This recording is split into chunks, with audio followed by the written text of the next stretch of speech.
What's up, everybody? It's Chibi, and today I'm here to bring you an anime review on the 7 Deadly Sins, episode 16.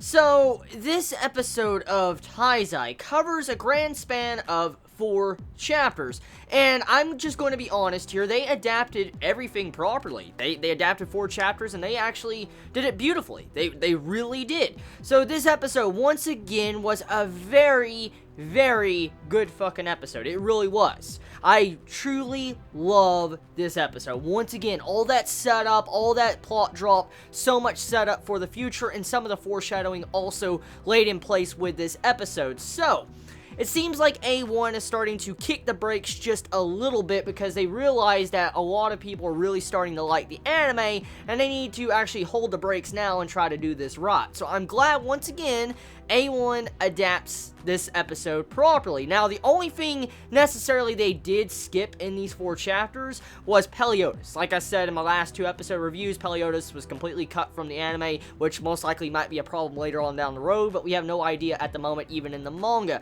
So that's the only thing that was really cut out. So, this episode had a consistent animation quality. That's something I want to dive into right now. Like, this episode's animation quality, damn, it was good. Like, oh my god. Like, I love the animation in this episode with the, like, Hendrickson scene when he's, like, opening up that demon portal to release the demon clan.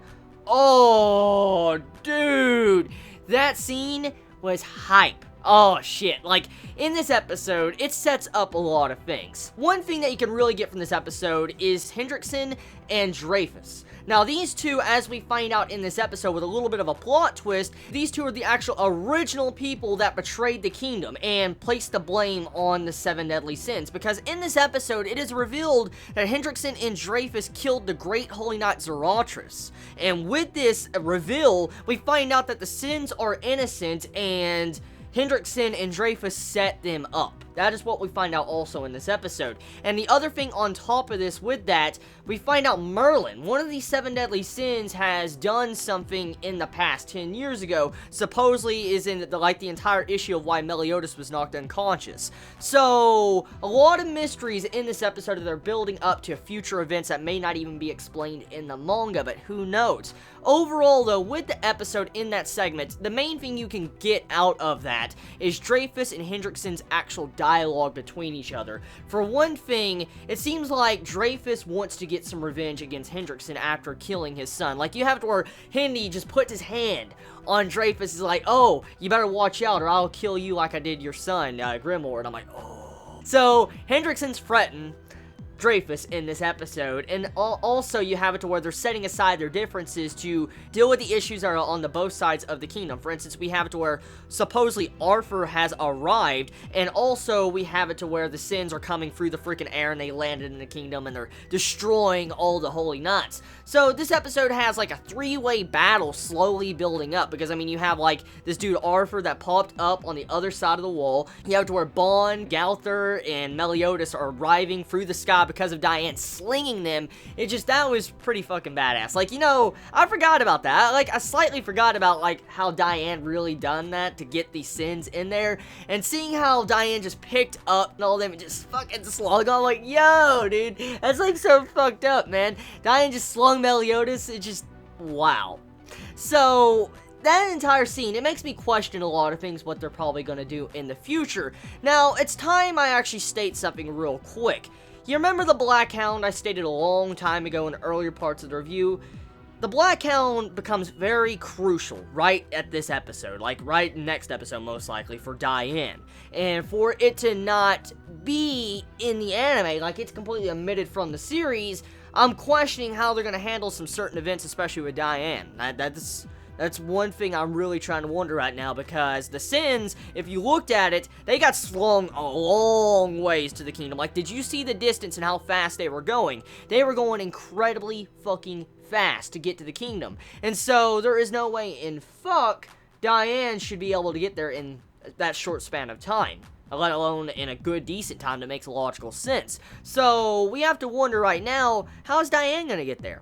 Anyways, besides that, in this episode, we find out that Hindi and Hellbrum are actually opening up a demon portal, and they need one more piece to open up this portal. And from what we find out is it has something to do with Elizabeth. She is the final key, because you have it to where this wizard person pops up and grabs Elizabeth in this episode and just teleports her like an extreme distance, probably somewhere into the kingdom. Because, I mean, Hindi states like, oh, for these sins to be arriving, that must mean our final piece that we needed has finally arrived. So you have it to where this person that probably grabbed Elizabeth is part of Hindi's group and helping him out. So that's pretty cool. I like how, you know, we got slow setup with this episode. They're handling it properly. The execution of this episode was done pretty nice. So I have no complaints there.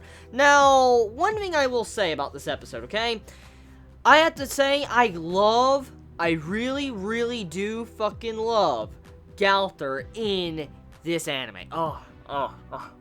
That dialogue about love, like, you know, the love with Galther, he's like, oh, are you in love with, like, Meliodas, Elizabeth? Is the princess in love with Meliodas? I'm like, whoa. So I'm like, oh, shit. So, you gotta love that. You just gotta really love how Galther can't read the atmosphere, read the situation, very emotionless, and just the way he acts. Like, he's revealing everybody's secrets in this episode. Like, he was revealing what Bond did in the past, supposedly at, you know, this castle, Edinburgh or whatever. He took and stole Diana King's powers, and he watched them fighting, like, getting the shit beat out of them, and he's just sitting there rolling drunk on the ground while they're, you know, struggling. So, that's pretty funny. I like the comedy there. Like, the first half of the episode is a lot of comedy, and that's okay. I'm glad they took the time, A1 took the time to actually show that comedy and show some characterization of Galther. I love that so fucking much. So, that's pretty much this episode. I mean, it's a simple episode, it sets up a lot. Tell me your thoughts, how do you feel about, you know, the overall events of the sins going into the kingdom, and yeah, I love you all so much. You have a wonderful day or night wherever you live. Please be safe. Chibi out.